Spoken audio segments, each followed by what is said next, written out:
ভাই রহিসউদ্দিনের হত্যাকারীদেরকে যতক্ষণ পর্যন্ত আইনের আওতায় না আনা হবে ততক্ষণ পর্যন্ত সারা বাংলাদেশে দুর্বার আন্দোলন গড়ে তোলা হবে।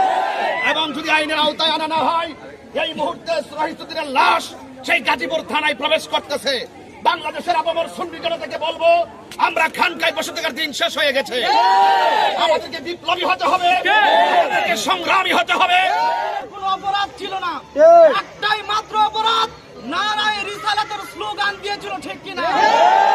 রহিসউদ্দিনকে যেভাবে নৃশংসভাবে হত্যা করা হয়েছে, আমি এই দেশের সরকারকে বলছি, যতক্ষণ না পর্যন্ত অপরাধীদেরকে ফাঁসির কাস্টে ঝুলানো না হবে, আহলে সুন্নাত ওয়াল জামাতের সেই আন্দোলন থামবে না। আসসালামু আলাইকুম ওয়া রাহমাতুল্লাহি ওয়া বারাকাতুহু। দর্শক শ্রোতা, আশা করি সবাই ভালো আছেন। মাওলানা রহিসউদ্দিনকে নির্যাতন করে নির্মমভাবে হত্যা করা হয়েছে। এই খুনিদেরকে সঠিকভাবে বিচার করা হোক এবং কি আইনের আওতায় এনে তাদেরকে কঠিন শাস্তি দেওয়া হোক, এর তীব্র নিন্দা এবং কি প্রতিবাদ জানাচ্ছি। দর্শক শ্রোতা, মাওলানা রহিসউদ্দিনের একটা অপরাধ ছিল, তিনি নারায়ে রিসালাতের পক্ষে ছিল এবং কি ইয়া রাসূলুল্লাহর পক্ষে ছিল। এই কারণে তাকে মব জাস্টিস করে হত্যা করা হয়েছে। দর্শক শ্রোতা, আপনারা স্ক্রিনে লক্ষ্য করে দেখেন যে কয়টা ছবি দেখতে পাচ্ছেন, এরাই হচ্ছে মাওলানা রহিসউদ্দিনের খুনি। দর্শক শ্রোতা, এই বিষয় নিয়ে পীর মুফতি গিয়াসউদ্দিন তাহিরি সাহেব তিনি সুন্নি জনতাকে মাঠে নামার আহ্বান দিয়েছেন এবং কি যতক্ষণ পর্যন্ত এই খুনিদের শাস্তি না হয়, এই ইহুদি দালালদের শাস্তি না হয়, ততক্ষণ পর্যন্ত সুন্নি জনতা মাঠে থাকবে এবং কি ঘরে ফিরবে না।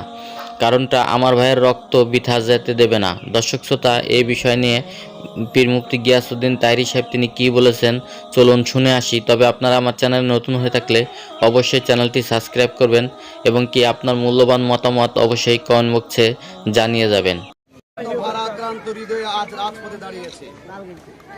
আপনারা জানেন, বিগত 26শে এপ্রিল ঢাকা মহাসমাবেশ অনুষ্ঠিত হয়েছিল। আমরা দেখেছি গাজীপুর থেকে একটি বিশাল বহর নিয়ে যিনি ঢাকা রাজপথকে কাঁপিয়ে তুলেছিলেন, সেই আমাদের রহিসউদ্দিন রহিস ভাই এর অন্যতম ব্যক্তি। সুতরাং আমরা দেখেছি রহিসউদ্দিন সাহেব তিনি অত্যন্ত দৃঢ়তার সাথে মহাসমাবেশকে প্রাণবন্ত করার জন্য যথেষ্ট আহলে সুন্নাত ওয়াল জামাতের কর্মীদেরকে যোগান দিয়েছিল, কথা বলেছেন।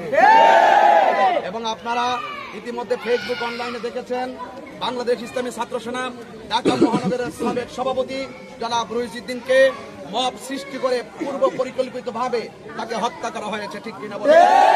আমরা এটাও দেখেছি, তার উপরে মিথ্যা অভিযোগ তোলে তাকে গণপিটুনি দিয়ে থানার মধ্যে সুপর্দ করা হয়। থানার প্রশাসন আমার রহিসউদ্দিনের চিকিৎসা না করে সেখানে তাকে আটকে রাখা হয়, সেখানে চিকিৎসার অভাবে সেখানে সে মৃত্যুবরণ করে, কথা বলেন, ঠিক আছে? আমি মনে করি এই হত্যাকাণ্ডের পিছনে দুর্বিসন্ধিমূলক ষড়যন্ত্র রয়েছে। যারা এই আমার রহিসউদ্দিনকে, বাংলাদেশ ইসলামী ছাত্র সেনা ঢাকা মহানগরের সাবেক সভাপতি রহিসউদ্দিনকে নির্মমভাবে পূর্ব পরিকল্পিতভাবে যেই সমস্ত সন্ত্রাসীরা মব সৃষ্টি করে আমার ভাইকে শহীদ করেছে, আমি প্রশাসনকে বলবো, সরকার প্রধানকে বলবো, অনতি বিলম্বে এই হত্যাকাণ্ডের পিছনে যারা জড়িত তাদেরকে 24 ঘন্টার ভিতরে আইনের আওতায় আনতে হবে। এবং যদি আইনের আওতায় আনা না হয়, এই মুহূর্তে রহিসউদ্দিনের লাশ সেই গাজীপুর থানায় প্রবেশ করতেছে। বাংলাদেশের আপামর সুন্নি জনতাকে বলবো, আমরা খানকায় বসে থাকার দিন শেষ হয়ে গেছে। আমাদেরকে বিপ্লবী হতে হবে, আমাদেরকে সংগ্রামী হতে হবে। আমার ভাই রহিসউদ্দিনের হত্যাকারীদেরকে যতক্ষণ পর্যন্ত আইনের আওতায় না আনা হবে ততক্ষণ পর্যন্ত সারা বাংলাদেশে দুর্বার আন্দোলন গড়ে তোলা হবে।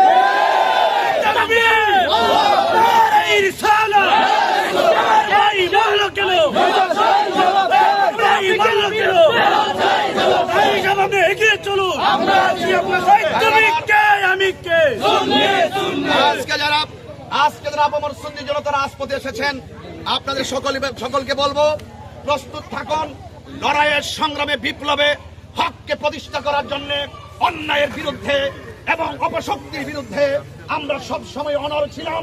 এখন এই যে ন্যাক্কারজনক ঘটনা, আমার ভাইয়ের রক্ত যেই রাজপথে ঝরেছে, সেই রাজপথে প্রয়োজন আমরা রক্ত ঢেলে দিয়ে আমার ভাইয়ের হত্যাকারীদের ফাঁসির দাবি জানাচ্ছি। আমার ভাইকে অন্যায়ভাবে হত্যা করেছে, তার দৃষ্টান্তমূলক শাস্তি দিতে হবে।